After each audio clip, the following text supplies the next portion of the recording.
Just when you thought today couldn't get any more exciting.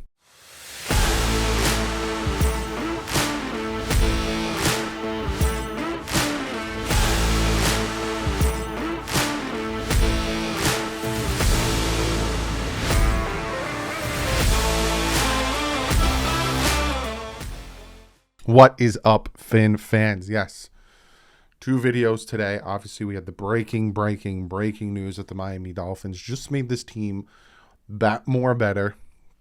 Not even English, but it's at the point that English is even, I don't even know what I'm saying anymore. But the Dolphins go ahead and get Tyreek Hill. It's funny because me and Big O have been super busy the last 2 weeks. More on him because he's a very busy man. And it just happened that panned out. Today was the day we were going to record. And literally about an hour before we record, Tyreek Hill gets traded to the Dolphins. So we have a lot to talk about in this video. We talk about Armstead, we talk about Tyreek Hill, we talk about Tua, we talk about the future of the team. We talk about possibly more moves happening. Again, just want to reiterate, from what I'm hearing, the Dolphins aren't done. We heard it from Barry Jackson the other day, saying they're not done with the offensive line. I'm expecting some of the cuts to happen and all that stuff. So a lot of moves probably left to be done. The Dolphins don't have a first and second round pick. Don't be surprised. Chris Greer makes some moves. We talk about that in the video. Also, I have no contract breakdowns yet for Connor Williams, Taron Armstrong, or obviously Tyreek Hill just signed, so I don't have his. So as soon as I get that information, I'm going to break that down, and I might make another late night video. I haven't decided yet, but keep your eyes out for another late night video. Worst case, you see it tomorrow. But other than that, without messing around, real quick though, I do have to shout out 2 new members in Scotty D and Darren K. Bergen. Thank you guys so much for joining the membership. A ton of you guys have subscribed. We just broke 32,000 subs.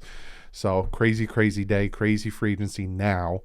Again, we were all like, I wasn't angry, but I was like, where's the aggression? This is aggression. Holy crap. But other than that, guys, I will see you either later tonight or definitely tomorrow. Hopefully more news breaks. You get more videos from me about it. But other than that, guys, let's talk to Big O. And like usual, stay classy. If it's up. Big O. Something just happened about an hour ago. What are we talking about? What happened? Yeah, the small, speedy receiver was moved from one team to another. I don't know if you heard about it. What's his name? Who? What are we talking about? What hill did we climb? Tell me.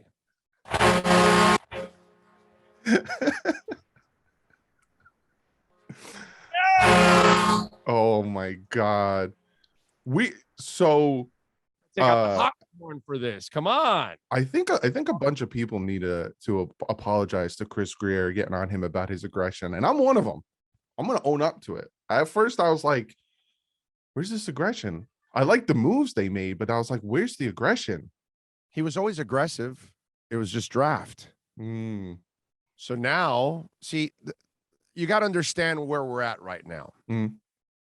Okay, so you've wasted 2 years because you had an idiot in charge that couldn't find an offensive staff and build around the quarterback. So now you've wasted 2 years. They have no more time to draft linemen, to draft young receivers, to develop this guy, develop that guy. They've made their investments the last 3 years. So now what they needed to go find was a coaching staff that will help finish developing these players and then develop an offense. And so now that you don't have Flo cock blocking everything, you will now have aggression also on the free agent side. And he knows that he has to get this thing solved in the next 2 years because he has to pay Tua and Pitt. Yeah. So in order to pay him, you need to find out if he's the guy. And while I'm convinced that Tua is fine and the problems were all around him, now they will show that. Yes. Now he has his receivers. Now he has his offensive line. Now he has a running game, and now he has a coaching staff. So play design will be very important. Mike McDaniel is scheming now. How in the hell? The free safety has to decide. Do I cover Hill or do I cover Waddle? The strong safety is going, oh, shit. I got Wilson and Gesicki, and I got to worry about the running back out of the backfield, too, on top of all of that. And, oh, my God, if I don't react fast enough to the running back, he's already 7 yards downfield, and I'm tackling him 12 yards downfield because I reacted late thinking I was going to get Wilson or Gesicki. They're going to play with this offense. They're going to mix and match. It is going to be near impossible to cover everything because you have a fast and athletic tight end. You have two of the fastest receivers in the NFL, and you have a slot receiver that has size at 6'2" and is 4'4". So all of a sudden now, and if you want to screw with people, you move Wilson out and put Waddle in the slot and then really mess with them all over the place. So these are things that are going to happen, and they know that right now they have to get it done in these next 2 years. Plus, Chris Greer, Marvin Allen, Reggie McKenzie know that, the clock is ticking. The fuse is lit, and they've had 2 years, and now they're on their second coach. They need to come out blazing, and they went out and got the Cheeto, dude, and that's exactly what they're doing. Dude, this offense has so many different schemes that they can work on. You could take Chase Edmonds, put him in the slot if you wanted to, put Waddle back, put Tyreek Hill back.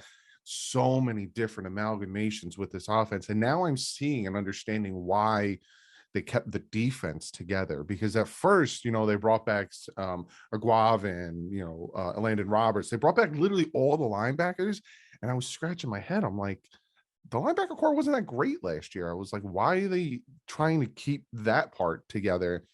And now I understand, because they're like, look, if we had the defense that the Dolphins had the past 2 years and we install the offense that Mike McDaniel can, right, you got a winning team. I still think they're going to get a middle linebacker. I still think they're going to try to find a thumper in the middle. Although I wanted my boy from Wisconsin in the second round.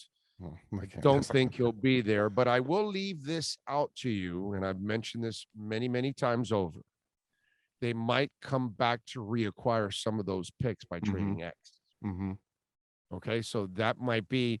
So if they maybe are interested in, I don't know what veteran corners are left, but I could see them trying to sign a veteran corner, trade X, get multiple picks back, draft another corner, and then have Iggy, the veteran corner, kind of battle for that outside spot and get back some of the capital that you gave away in the Tyreek Hill trade. And also, because remember, he wants to rework his deal too. He wants more money, but now you've paid Armstead. Now you've paid. Now you're paying Tyreek Hill as the highest paid wide receiver. Yeah. This might change the landscape of some of the things, and that's why I keep telling you, just keep an eye on that X situation, because I think that's one of those situations that it's always there just in case. Yeah, and the Chris Greer is known for that, right? He's known for the wheeling and dealing type of stuff, because we saw it this past draft. They move back and then they move back up. He likes having his draft picks. He likes having an option, because right now, and flexibility with money too on top of all of that, which so again has allowed him to do these things. He has. The way he structured the contracts with these, for Emmanuel Ogbah, 2 years, and they're only paying him $11 million this year. He has 2 years, and then they can get rid of him if he doesn't produce like he's been. So smart with these contracts. It's ridiculous. And he's like, I'll backload it. We're fine now. Hey, we need money now. I'll just backload it. My question to you, though, is it's not necessarily having to do with what we were doing. I'm going to sound like a little bit of a butthole here. Why is Jesse Davis still on the team? I think it's just he's a backup, and I think that's kind of. And then if he's under contract, then if he comes back healthy, why not keep him during the mini camps and training camp and all that? Because you may have injuries. Yeah. Okay. So you already have him under contract, so you might as well hold on to him until you need the cap space, or you need him because somebody else got injured. You know what I mean? So even though I don't think he's going to make the team, or if he does, it's barely, like one of the backup guys. But I think you also keep him as an insurance policy overall.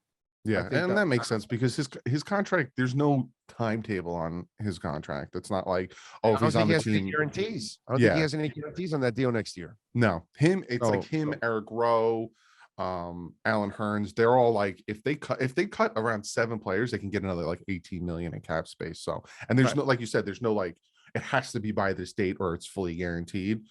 So that makes sense that they're just holding on to him to this until, like, hey, if they really do want to go after Treader and they need that 5-6 million, Right. all right, we'll cut a few people. Which, Yeah. if they go after Treader, Oh, the Jesus whole Christ. offensive line is just Yeah, no, it changes completely because then you only need two of your rookies to come through on the right guard and right tackle, and then you're fine. And remember, you have a fullback. oh So my you're going to god. be able to leave Armstead on an island. Mm-hmm. And then your fullback only has to worry about the middle and the right side of the line. He doesn't look at the left side. It's kind of like, the free safety playing with Surtain and Madison. He's kind of worried about the middle of the field. He's like, yeah, they're fine. I don't worry about those. I'll have a little peripheral vision just in case, but I don't have to worry about them. That's kind of same thing. Alec is like, yeah, he's fine. Let me just worry about. So the right tackle, if you're worried about it, you're also going to have a fullback now. Yeah, you could shift them over there. Remember that you're going to have actually a professional blocker next to Tua Tagovailoa. Mm-hmm. So that kind of makes a lot of sense with what's going on. And it allows you, when you have a guy like that, you can leave him on the island and everybody can shift and you can have your double teams and all that kind of stuff. You can work it on that side. So the freedom that Armstead gives you is priceless because it's typical of your, franchise left tackles that you can just leave them out there and you don't have to worry about it. They're engulfing that guy and he's just not going anywhere. It's like, yeah, son, thank you for coming. Thank you for joining us. Hey, that was a nice dance in the last down, right? And the guy's just pissed off and frustrated. Mother effer, you son! I can't get around that mammoth human being. That's kind of what it is. So those big tackles, they laugh at those guys, man. The Jonathan Ogden. It's like, yes. Here, just get out of here, bro. Let's leave me. And it's funny too because I saw a video of him post surgery and he still got that quick outstep and he still got it. So, and then you heard Chase Edmonds, interviewing with Travis Wingfield, talking about, oh, I die back there with my quarterback. If he's not getting hurt, it's me and him. And I just no, it has to be. And you have experience too, at Chase, which again, you're. It's too much inexperience. And we talked about that last year. Everything was inexperienced on that damn offense. And that was just a recipe for disaster. Now you look at it, okay, your offensive coordinator's experienced. Yep. Your offensive line coaches are experienced. Yep. Your running backs are experienced. Two of your offensive linemen you've added are experienced. Okay. So all of a sudden, and you added an experienced wide receiver. You added the best wide receiver in the NFL, or second best or third best, whatever you want to put with him and Devontae or whatever. But you added one of the best receivers so all of a sudden you started to add things that you didn't have last year. So now you have a real play caller. Now you'll have real play design. You'll be able to set defenses up from one down to another, one series to another, one quarter to another, one half to another, because there is a rhyme and a reason of play calling and play design, because you are setting them up. Yep. And you're feeding them something and then you trick them with something else. And that's all part of it. And we had no rhyme or reason with anything that we were doing last year. This year, there will be structure in the offense, and that structure will make all the difference in the world. Think about this, ladies and gentlemen. Tua Tagovailoa now walks into a building where the head coach wants you, supports you, the front office, which drafted you. Yeah. They're building around you now. So now you're walking into a situation where you're wanted and you're supported, whereas you were walking into a combative situation every day because the guy that coaches the football team never wanted you around. It's the kind of BS that doesn't fly anywhere in any workplace whatsoever. It makes it an impossible workplace for the employee. Yeah. So, and if you heard the interview on, I think, Fubo TV with T.O. and Brendan Scarlett, they were talking about that. They were talking about you come into work every day and all you keep hearing is, oh, Watson's coming for all off season, for half of the season. And even Brendan Scarlett said, T.O. asked him, what do you want Tua here? And he was like, yeah, man, he's a great guy. And the thing that T.O. and Brendan Scarlett said, two different guys, T.O. never really played. He worked out with him when Tua was a true freshman, two different sides of the ball. They both said that Tua has a great arm. And I just find that so funny that there's so many people that call him a noodle arm, check down Tua, this, and that. And I'm just like, you try throwing when your core has a fractured rib and you have a fractured finger, but yet you still throw for 50 yards to Jalen Waddle downfield. mm-hmm.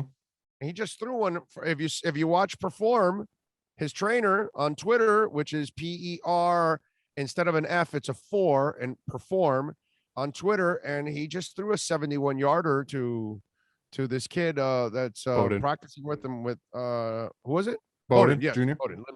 Lynn Bowden Jr. So he can throw the ball, dude. You don't need to throw 100 yards. No. You don't need it. Okay, a 70-yard bomb, usually the ball's in the air for 35 yards. Yeah. Because it's called anticipatory thing. You don't throw it after he's 70 yards downfield. No. The ball won't catch up to him. It's just, he's 70 yards downfield. When you let it go, it's done. So, you know what I'm saying? Relax, take it easy. Tua will be just fine. He will have space to throw in now. He will have a running game. He will have linebackers on their heels instead of on their toes. Mm-hmm. Everything will change now. He's not going to be just everybody on top of him and molesting him the second he snaps the ball. You know, that's been the problem with all of this. It's polluted the minds of many. It's polluted him to the point that some people even think he doesn't have good work ethic. Yeah. Dumbest thing in the world when somebody blows out their hip and in 8 months they're ready to go for the NFL season. And it's just ridiculous stuff that I just don't understand how people. So the narratives here have just gotten to a point where they're just ridiculous with this kid. And I don't understand where that narrative came from, where he has no work ethic. And then there's the other, he plays golf. And I'm like, so everybody in the NFL plays golf. Lots of people play golf. And most quarterbacks play golf, by the way. Do you know how much of a workout it is to play golf? Yeah. Well, but I mean, he still does his own work, and then he goes play. He plays golf. He plays paddle ball or whatever that thing is called. He plays all kinds of sports because he's an athlete. Yeah. And it's funny too, because last off season, new playbook. What did he do before the OTAs? Before anything happened, he grabbed his wide receivers. They got on a field and he showed them the playbook. But he has no work ethic. No. We'd rather have him in South Beach partying. That's what we'd rather him doing. Cocaine and hookers. Yeah, no. Now we know he's really prepared for the season. It's like, really, we're complaining about somebody playing golf. They want the next Joe Namath. That's what they want. Think about that. We're complaining about somebody playing golf. Like, who cares, dude? It was great. You're working on your hand-eye coordination, which is beautiful in American sports. So you're a quarterback. So if you want to throw some darts, you want to play some golf, great, dude. You keep working on your hand-eye coordination. That's fantastic. Way to go, Tua. And it's he plays too much golf, and then right. So it starts with he plays too much golf, and then people get upset because Perform is posting videos of him working out, and that started bothering people. Why does he have to post videos? Yeah. Right. Yeah. No, because he's not allowed. Like everybody else, they're showing you how they jump out of pools. They jump onto benches that are like 6 feet tall or something. And I don't know how these kangaroos do it, but they do it all right. They show no, but Tua can't show any workout videos, of course. And by the way, it's not Tua. No, it's Perform showing out. He's selling himself, by the way, the trainer, so he can win over other players. Exactly. Okay, because they do that, and all the trainers do that. Pete Bomarito, Chris Chambers, all these guys that we have down here in South Florida that are training, they got videos out all over the place. And the players are usually posting those videos, not so much to show off for them, they're showing off for their trainer. Yep. Is the part that most of you don't understand. Yep. But again, it's narratives, and let's just spin it however we want. And no, it's Tua. When has Tua been Mr. Show Me? I'm here to show myself off. Right. When has he ever been that guy? He's the most reserved person out there. Seriously. So think about it. So use your brains. You're watching that video. Is the video on Tua's video or is it on Perform? He barely posts anything on his social media because he's too busy working. and it's people blaming Tua when it's not Tua. And it's just this. Tell me about it. God drives me crazy. And you Man, got to ignore it. You just got to. no, but it's hard to ignore when you do radio every day and you're doing every day for 3 hours, 3.5 hours. And, you got people on the chat board and they come up with this stupid ass crap. And it's just like, come on, man, think for yourselves, dude. Decipher what you're watching. It's the trainer putting out the videos of not just Tua, other players, but we just want to pick on Tua. And Tua's never been the guy that I'm out to show myself off and sell myself. Never. He's not selling himself at all. When you see shit on his thing, it's charitable. Yep. It's like something that he did it's a selfless act, is what you usually see on his Twitter. But then it's all spun like he's the guy working out and he's the guy showing himself off and all that. And it's just a trainer building a business. Period. He's doing what he's supposed to do. That's what social media is for.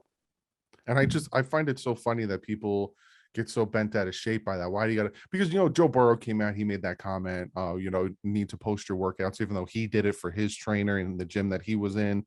But then all of a sudden, Jalen Waddle's showing videos of him just being ridiculous. Like, I love it. Robert Hunt comes out. I swear, I think he's going to dislocate his legs completely. Do you see how quick he moves? Yeah, dude. Those when he shifts, like I think I broke my neck on just following it like that. I saw those videos and it's like, oh my god! It's like, what's he looks like a jackrabbit on cocaine. Yeah, seriously. Okay, I mean that's fast, dude. I kept wondering, are they fast forwarding this thing? Like, is this like real speed, or are they fast forwarding it, or what's going on here? Those are impressive, man. Those are impressive. But we see workout videos all the time. Yeah. And, of course, Tua is a show off. Yeah. Big O, before we get out of here, I got to talk about something that you were doing this weekend, which I think is incredibly cool. You had your name on a race car. Oh, yeah. Yeah. Ryan Vargas, we had him on today on the show. He finished.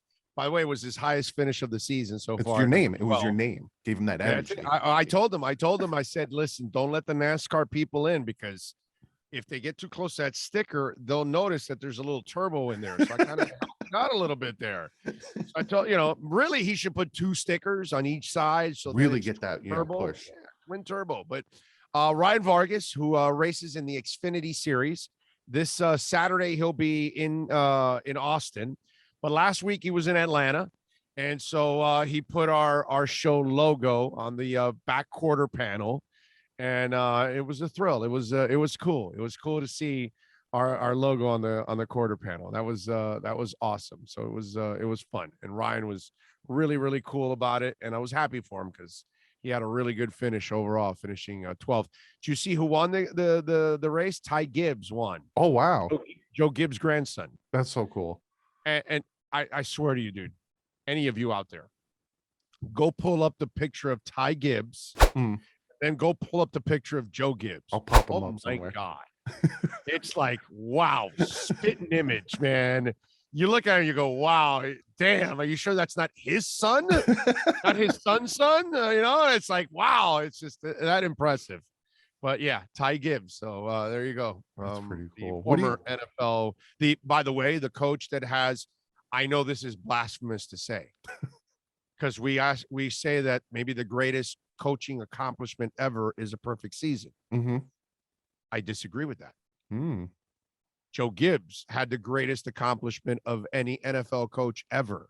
He won 3 Super Bowls with 3 different quarterbacks. Wow. And not one of them a Hall of Famer.